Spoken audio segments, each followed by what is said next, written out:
আসসালামু আলাইকুম। আশা করি সবাই ভালো আছেন এবং আপনাদের দোয়ায় আমি অনেক ভালো আছি।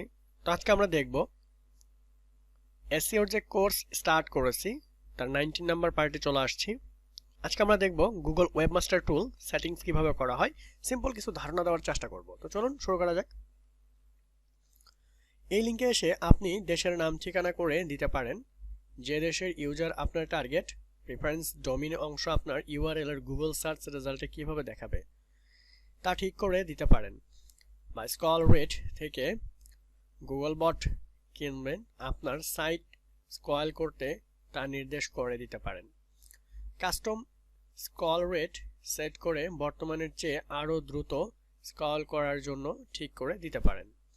এই হচ্ছে সেটিংস। আমি ভালোভাবে একটু দেখাই আপনাদেরকে। এই হচ্ছে সেটিংস। এই নামে আপনার ডোমেইন থাকবে, ড্যাশবোর্ড। এখান থেকে সব কাজ আপনাকে করতে হবে। জেনারেল অপশনে গিয়ে এখান থেকে টাইপ সিলেক্ট করতে হবে বাংলাদেশ, ডন্ট ফার্স্ট ডোমেইন, আর হচ্ছে লাস্ট গুগল ডেমনিশন মাই স্ক্রল রেট রিকমেন্ডেড।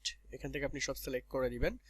বাকি লিঙ্কগুলি দেখলেই বুঝতে পারবেন, খুব সহজ। সমস্যা হলে এখানে গিয়ে আপনি একটা লিঙ্ক দিয়ে দিব, এখানে ক্লিক করে আপনি বাকিগুলো দেখতে পারেন। ঠিক আছে, এখানে কিভাবে কাজ করে ফর্মগুলো পুরো সব মানে টিকুস্টি এখানে দেওয়া আছে। Okay, so thank you so much ভিডিওটা দেখার জন্য, এবং নেক্সটে আমরা কথা বলবো রিডিরেক্টরি সাবমিশন, খুব ছোট ছোট জিনিস। Thank you so much watching this videos.